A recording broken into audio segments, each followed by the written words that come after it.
Hi guys, it's Savannah. Welcome back to my channel, or welcome to my channel if you are new. If you are a returning subscriber, watcher, fan, person, you will notice that I am not wearing my glasses. That is because I got contacts and I'm so over the moon happy about it. I know it doesn't seem that significant, but I ran out of contacts and had to wear my glasses that were just absolutely ugly and god-awful and falling apart.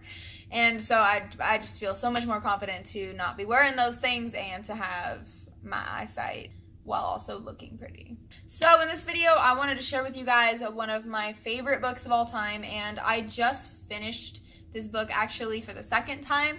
I've been listening to audiobooks like crazy, and my dad had this one. It's like a 4-hour listen. So over the past couple days, I was listening to it in my car on the way to work. I was listening to it at work and just reprocessing it because it was just so amazing the first time that I read it.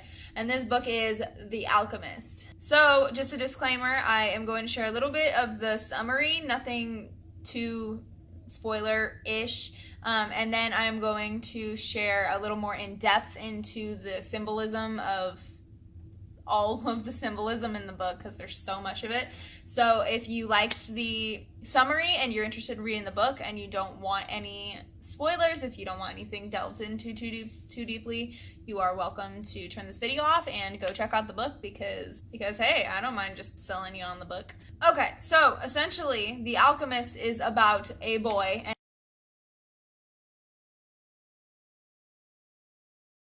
let me just say right now that there's only one character in the book that has like an actual name.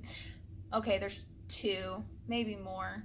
But most of the main characters in the book that are significant that I'm going to talk about don't have names except for the King of Salem, who says his actual name, but I completely forgot what it is. And it's funny because in the book he actually says, the boy is probably soon going to forget my name, and I very, very soonly after reading it forgot his name, So there's a boy. He becomes a shepherd once he's old enough because he wants to travel, and so he takes off and he's just traveling.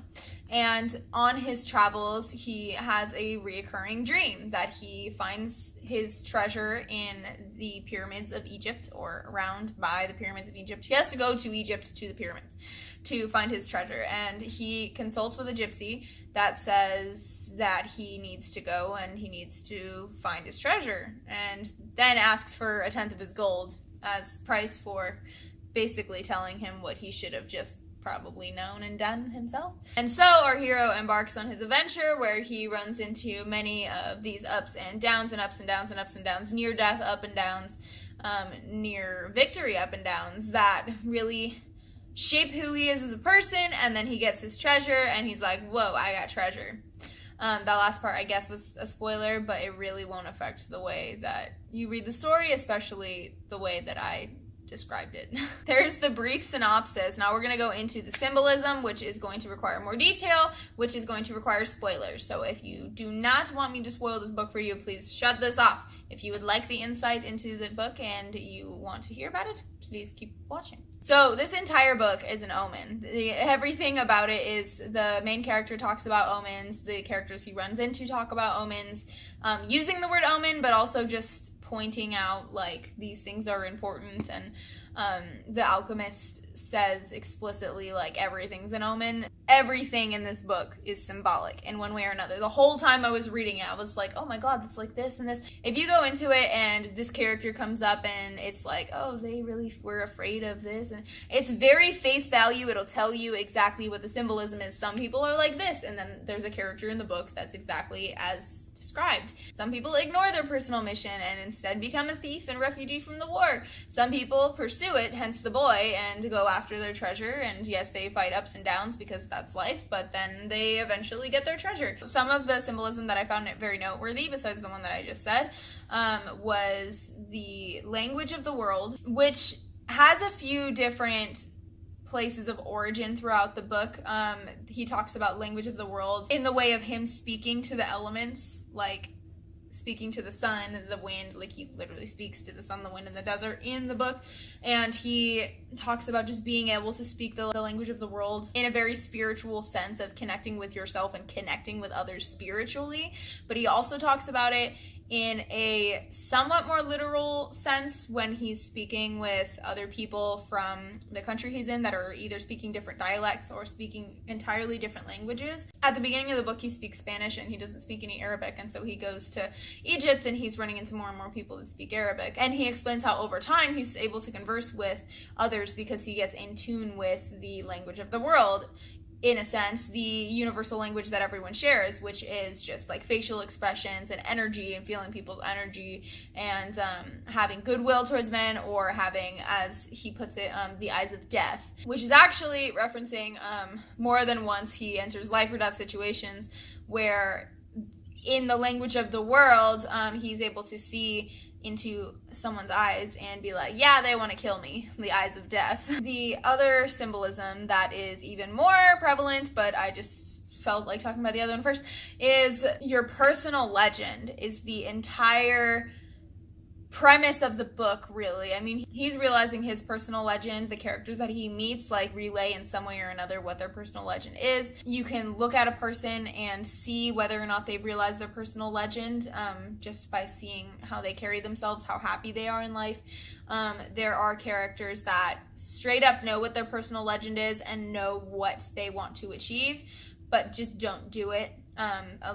Basically an example of the majority of the human race. And then there is the main character who is fiercely pursuing his personal legend despite life or death threats, or potentially getting lost in the desert, or getting all of his gold stolen by thieves more than once. Yeah, this guy goes through a bit of a tough time, and it's very entertaining to read, so that's why I don't want to include too many details, but I do want to emphasize the kinds of messages that you will take away from this book. There are characters that have completely different personal legends. The boy at one point asks the alchemist if he'll ever learn to do something in alchemy, and the alchemist responds with, "This is my personal legend.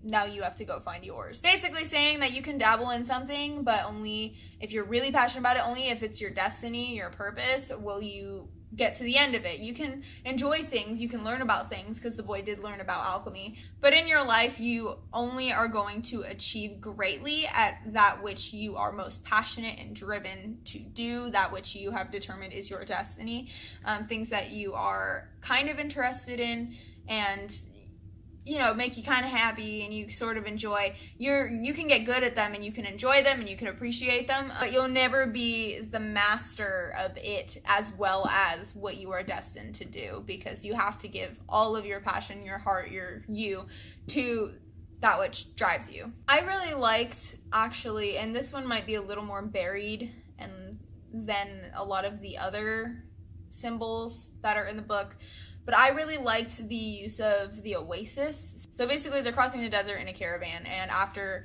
a couple of days they run into an oasis.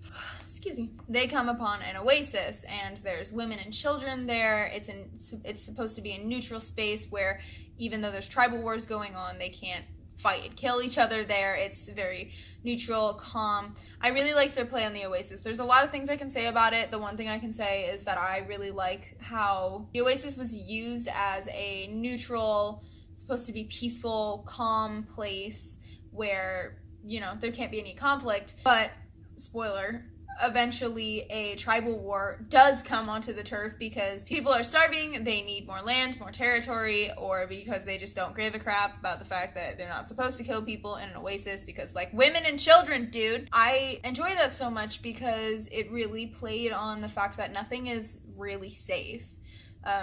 It was different from a lot of the messages in the book that basically said, keep going, and even though it's gonna suck and life is going to try you and train you and you're gonna struggle a lot, you're struggling for something.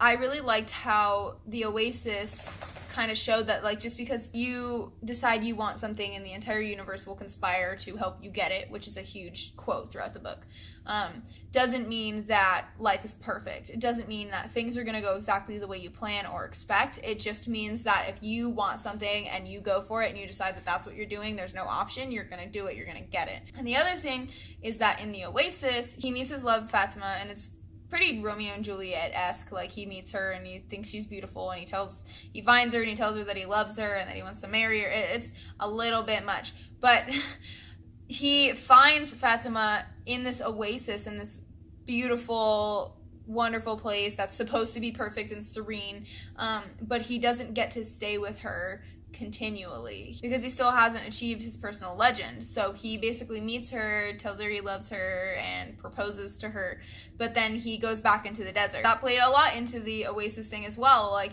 just because you get something wonderful, you meet like the love of your life. Just because you meet the love of your life doesn't mean that you're gonna just get to be with them all the time 24/7. She says, I'm a woman of the desert, I wait. And in that, the women of the desert, their men, would keep traveling and going through the desert and eventually come back. While it was a bit cheesy in the execution of like the immediate falling in love, whatever, it was very real in the portrayal of, I guess, that long distance kind of thing. And I mean, we all know how I feel about long distance relationships. But it was very real in the portrayal of emotions, where if you really love somebody, you're gonna let them do their thing. But it's going to be hard. It's going to be really hard. She cries to him in the book and says, like, I'm a woman of the desert. Like, I wait. But she's crying because it's not easy to just send your man off and let him do his thing and hope for him to come back. And then, of course, there is the spiritual aspect of that love, where she sends him a kiss through the wind, and he, like, feels the wind come at him, and he knows it's a kiss on his lips from the wind, from her. It was a lot. Again, it was cheesy, kind of, in the portrayal, but it was really beautiful, and I liked that. That touched my soul, because soulmates. There are a lot of things to be said about this book. Again, those were only a few of the omens that I really enjoyed, that I wanted to talk about, and that I wanted to share. And if you are interested in knowing my opinion about more of them, if there were some omens that you wanted me to talk about, or that if there was something that you didn't quite understand or see the symbolism of and you would like me to share my opinion, because again, when it's somebody else's writing, you can only interpret your interpretation. So these are just some of my favorite interpretations of the story. While I think that they're obvious or spot on or whatever, that's totally my opinion. If you would like to hear my opinion on symbolism from this book, or if you have another book that you have read or you're thinking about reading that you'd like me to read, check out, or call out the symbolism for, please feel free to let me know. I love reading. I love audiobooks. It's so much fun. I love audiobooks. Thank you so much for watching this video. Leave a comment, really, if you would like me to if you would like me to elaborate on this subject more, if you have a book that you've read that you really enjoy, or if you just like me to talk about something else, or just keep doing the ukulele videos and not do any of this BS.